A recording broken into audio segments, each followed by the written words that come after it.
तो स्वागत है आप सबका।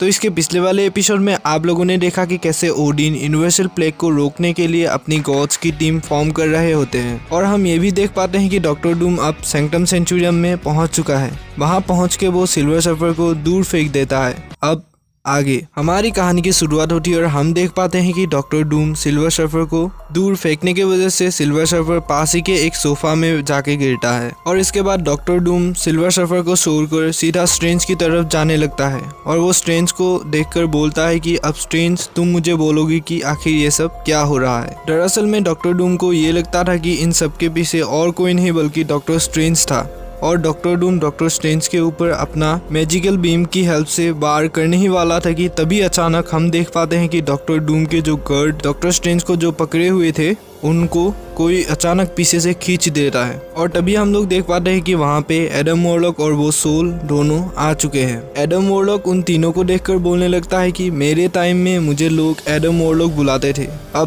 लेकिन अब मैं कोई और हूँ। और वहाँ दूसरी तरफ हम देख पाते हैं कि मिस्टर डेथ के हेल में थैनोस, नेबुला और अपने भाई इरोस को कुछ भी बनाकर डेथ को एंटरटेन करने की कोशिश कर रहा होता है, लेकिन अचानक डेथ फिर से थैनोस को इग्नोर करने लगती है, और उसे लगता है कि थैनोस उससे ज्यादा पावरफुल है, और यही एक रीजन है जिसके वजह से डेथ ने थैनोस से अभी तक बात भी नहीं की है। और इसे देखकर मेफिस्टो फिर से थैनोस से बोलने लगता है कि शायद से मिस्टर डेथ को ऐसा लगने लगा है कि वो फिर से आपसे ज्यादा पावरफुल नहीं है, और यही एक रीजन है जिसके वजह से मिस्टर डेथ फिर से थैनोस को इग्नोर कर रही होती है। और यही बात मेफिस्टो के मुंह से सुनकर थैनोस अपना इविल स्माइल देकर बोलता है कि अब देखो क्या होगा। और यही देखकर इरोस अपने मन में ही सोचने लगता है कि थैनोस सच में इंसेन हो गया है, और अगर ऐसा ही चलता रहा तो फिर वो एक दिन पूरे यूनिवर्स को खत्म कर देगा। वहाँ दूसरी तरफ हम देख पाते हैं कि एडम वॉरलॉक डॉक्टर स्ट्रेंज को पूरी कहानी सुनाता है कि वो कैसे वहाँ पे पहुंचा, और वहाँ खड़ा हुआ डॉक्टर डूम को ऐसा लगता था कि एडम वॉरलॉक उन लोगों को एक झूठी कहानी सुना रहा है और जो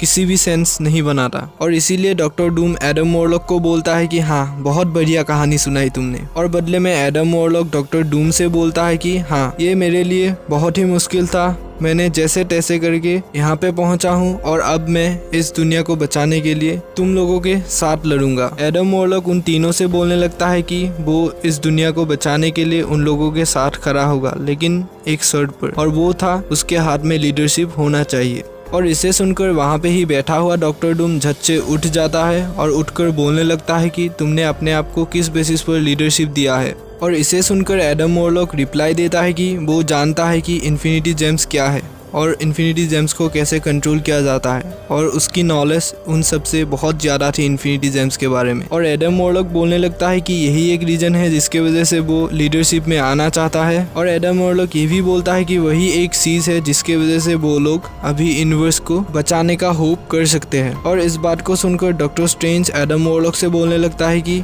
हाँ वॉरलॉक मैं तुम्हारे साथ हूँ। और इसे बोलने के बाद डॉक्टर स्ट्रेंज सिल्वर सर्फर से पूछता है कि क्या वो एडम वॉरलॉक के साथ होगा या फिर नहीं। और इसे सुनकर सिल्वर सर्फर डॉक्टर स्ट्रेंज से बोलने लगता है कि ये क्लियरली डूम को फॉलो करने से ज़्यादा अच्छा ही है। और इसे सुनकर डूम बोलता है कि वो लोग जाके अपनी आर्मी बना ले, डॉक्टर डूम उनके साथ नहीं आएगा। और डूम के इस बात को सुनकर सिल्वर सर्फर फिर से डॉक्टर स्ट्रेंज से बोलने लगता है कि क्या एडम वॉरलॉक सही में एक अच्छा चॉइस है, क्योंकि जिस एडम वॉरलॉक को उसने सोल वर्ल्ड में देखा था अब वो एडम वॉरलॉक बिल्कुल डिफरेंट हो गया है। वहाँ दूसरी तरफ हम देख पाते हैं कि थैनोस फिर से अलग अलग कलाकृति इरोस और नेबुला की बॉडी में बना रहे होते हैं, और ऐसा वो सिर्फ और सिर्फ अपनी इन्फिनिटी गॉन्टलेट की वजह से कर पा रहा था, क्योंकि उसके पास अब सारे के सारे इन्फिनिटी स्टोन्स थे जिसकी मदद से अब वो लिटरली एक गॉड है, या फिर गॉड से भी ज्यादा पावरफुल उसको बोल सकते हो। लेकिन थैनोस के लाख कोशिश के बाद भी थैनोस डेथ को इम्प्रेस नहीं कर पाता है। डेथ बार बार उसको इग्नोर करने लगती है, और फ्रस्ट्रेटेड होकर थैनोस मिस्टर डेथ से बोलने लगता है कि वो मिस्टर डेथ के लिए कुछ भी कर सकता था। थैनोस बस मिस्टर डेथ के मुंह से अपना नाम सुनना चाहता था,